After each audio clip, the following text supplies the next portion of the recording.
expert on books. Most importantly, he was a dad. He still is a dad. He's 58 years old. 7 years ago, his family started noticing that things were not as they should be with him, and they couldn't for the life of themselves figure out what was wrong, and neither could John. 2 years ago, he was diagnosed with a form of Alzheimer's.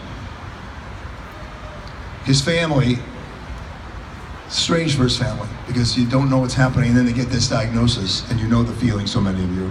And yet there was some liberation involved because they had a reason for his actions. And they have become involved with this organization, and most importantly, they've become part of the organization in terms of the care that we give. They're in support groups, they take care of the resources, they take advantage of the resources that this organization provides to those who care for people with Alzheimer's. Please welcome 4 members of his family, i.e. his loving children, who are now dealing with their father who has Alzheimer's. Come on up, kids. They're going to tell their story, and listen carefully to what they're speaking about, because it's coming right from the heart.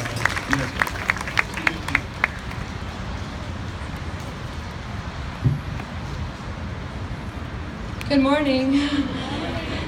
I apologize for my voice. I'm a little sick this morning, but thank you all for coming. I'm Anna Feldman. I'm 17 years old, and I'm here with my siblings, Bella, who's standing to support us today, and Jamie and Alex, who will help me tell you about our father, John Feldman. Dad was diagnosed 2 years ago with Frontotemporal Lobar Degeneration. He was 56 years old. Our dad was a stay-at-home father. Dad cooked every meal from scratch and shared his love of the outdoors with us. He was a Cookie Mom in Girl Scouts and volunteered at our schools. We had a great childhood with our dad, but then things changed. He withdrew from our school activities and to our lives from a godless extent. We weren't sure if it was a medical issue or simply his eccentricities. Dad didn't think anything was wrong, which made it harder to look for answers. After years of searching, we got a final diagnosis, which put all the pieces together. After this, we realized just how important that diagnosis was for our lives. We couldn't start seriously helping Dad until we knew the name for his disease. Even though dementia is common, his type is not. It took a long time for doctors to figure this out. If we had known that dementia looked like this, if we had been able to call CaringKind earlier, there would have been less anguish, less damage, and less stress for our dad. Here's Jamie to tell you what happened next.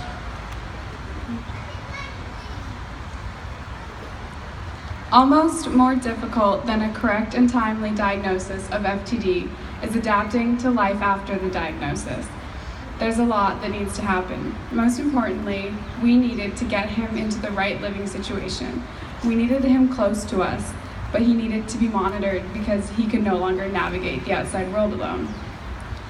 Even after his diagnosis, we needed tons of professional help to get him into a safe place. My mom had to establish legal guardianship, get a conservator to take over his finances, and finally, with the right supports in place, we got him placed at a great facility.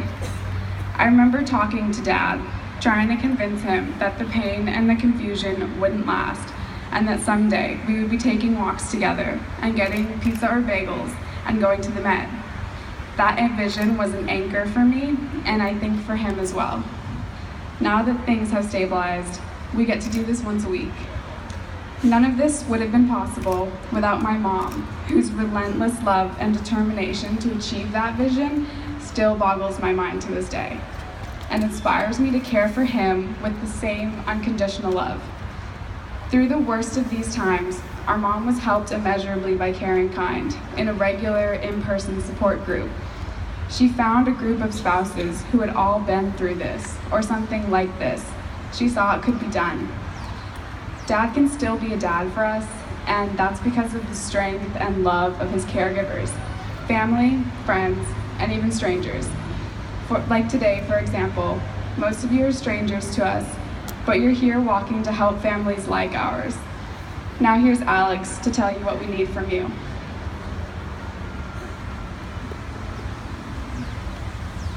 You are all here today with us because dementia has affected your lives. And I think that it's amazing that an event like this can get such a turnout. Awareness for Alzheimer's has increased exponentially in the last few years. But our father was diagnosed with a disease that none of us had heard of. His symptoms didn't match those of Alzheimer's, so for a long time we fought to find a diagnosis. Some mental health professionals that I've spoken to were unaware that FTD even existed. When we finally found out the truth of his diagnosis, it made us feel alone because his disease was so foreign to us. It was uncharted territory. At first, when I would try to explain my dad's situation to people, I would simply say he had Alzheimer's. But eventually, I realized that if I didn't tell them what FTD was, it was possible that nobody else ever would. If someone in their lives developed FTD, they would go through the same confusion my family did. In CaringKind's words, we dream of a world where nobody is afraid to ask for help. Raising awareness about all the various forms of dementia is one of the most important things we can do. And the more people that know about these diseases, the better care we can give those who suffer from it, and the more support we can offer their families. In the meantime, it's important to realize the incredible sacrifice that caregivers make every day. The caregiving burden is relentless. The responsibility can threaten a caregiver's performance at work, their job security, and their family's financial stability. It's a 24/7 commitment. The most difficult times we went through lasted for months and months. But we made it through, thanks to my mom's inspiring strength and the help of CaringKind. Supporting caregivers keeps families like ours on our feet, which makes it possible for us to extend that care to our dad. It closes the circle of care and gives people a safety net. So if you have a caregiver in your lives, make sure they know how much you appreciate them, because they are the best of us. Thank you.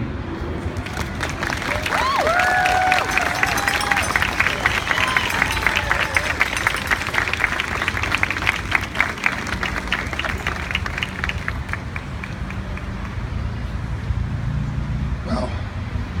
You know, what a great tribute to John Feldman and his wife, Mom, raising those 4 kids. I mean, just a remarkable show of support. Thank you, Feldman children and family, for sharing it with us. Anna, Jamie, Alex, and Bella.